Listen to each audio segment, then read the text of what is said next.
गिरने वाली है? क्या केंद्र में मोदी सरकार का टिकना अब मुश्किल हो जाएगा? जहां एक तरफ वक्फ संशोधन कानून को लेकर नीतीश कुमार और नायडू को लेकर दावा किया जा रहा है कि वो भारतीय जनता पार्टी से जल्द अपना दामन छुड़ा सकते हैं, क्योंकि चर्चा है कि वक्फ संशोधन कानून को लेकर नीतीश नायडू की पार्टी से मुस्लिम नेताओं का इस्तीफा देखने को मिल रहा है। तो वहीं दूसरी तरफ एक और बड़ा दावा किया जा रहा है, जहां केंद्र में मोदी सरकार के खिलाफ देश भर में भारी विरोध देखा जा रहा है।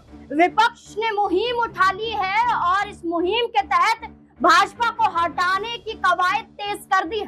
दरअसल एक बड़ा मामला सामने आया है, जहां दावा किया जा रहा है कि आखिरकार भाजपा ऐसे कैसे सुप्रीम कोर्ट का अपमान कर सकती है, भाजपा कैसे अपने हाथ में कानून ले सकती है, कैसे भाजपा अपने इशारों पर सुप्रीम कोर्ट को नचा सकती है। दरअसल भाजपा के सांसद निशिकांत दुबे का एक बड़ा बयान सामने आता है, जहां सुप्रीम कोर्ट पर इल्जाम लगाते हुए निशिकांत दुबे ये कह देते हैं कि एक ऐसे सीजेआई भी आए जिन्होंने कानून की पढ़ाई नहीं की और इनके ही बदौलत भारत में एक बड़ा युद्ध हुआ और इस युद्ध के जिम्मेदार वो हैं। और यही इल्जाम निशिकांत दुबे द्वारा लगाया तो गया, लेकिन अब विपक्ष उनके इस्तीफे की मांग और साथ ही साथ देश भर में बड़े आंदोलन की तैयारी की जा रही है। आखिरकार निशिकांत दुबे ने ऐसा क्या कहा जिस पर विपक्ष आग बबूला हो गया?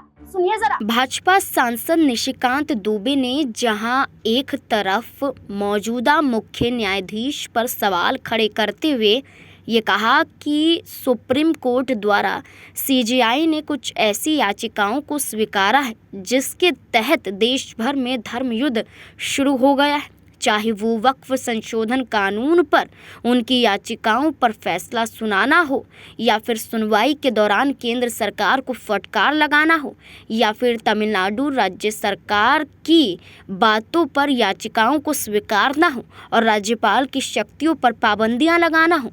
ये याचिकाएं स्वीकार की गई सुप्रीम कोर्ट में और सीजेआई का यही फैसला देश भर में धर्म युद्ध करवाने के लिए जिम्मेदार ठहरा।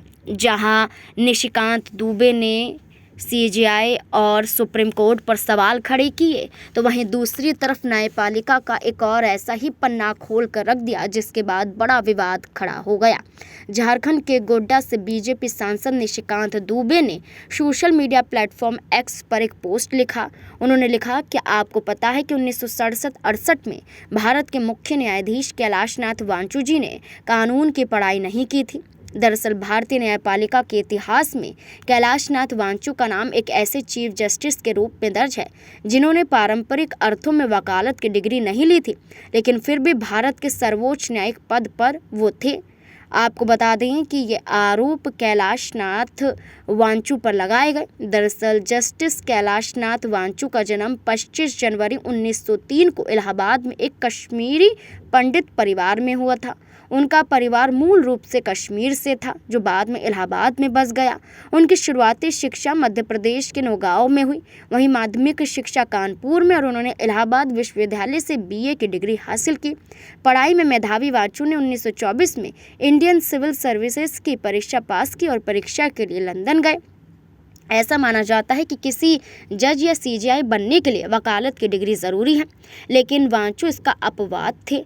इन्होंने सीधे तौर पर एलएलबी की डिग्री हासिल नहीं की, बल्कि 1924 में सिविल सर्विसेज में चयनित होकर लंदन चले गए। वहाँ उन्होंने ऑक्सफोर्ड यूनिवर्सिटी से ट्रेनिंग के दौरान क्रिमिनल लॉ का गहन अध्ययन किया। यही उन्होंने कानून के व्यवहारिक बारीकियों को सीधा, जो बाद में उनके न्यायिक फैसलों में झलकने लगी। ऑक्सफोर्ड में ट्रेनिंग पूरी करने के बाद वे संयुक्त प्रांत में जॉइंट मजिस्ट्रेट और कलेक्टर नियुक्त हुए।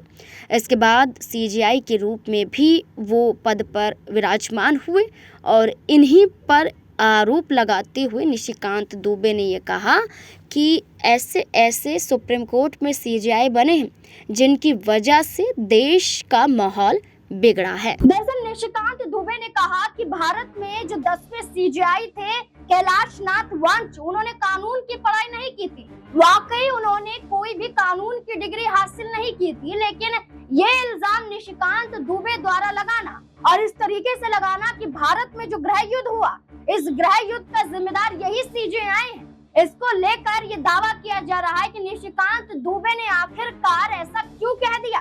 और निशिकांत दुबे का ऐसा कहना क्या भाजपा में अब सभी के मुंह पर ताले पड़ गए? क्या निशिकांत दुबे के खिलाफ कोई बड़ा कदम नहीं उठाया जाएगा? अब इस बड़े मुहिम को लेकर विपक्ष का बड़ा आंदोलन देखने को मिल रहा है।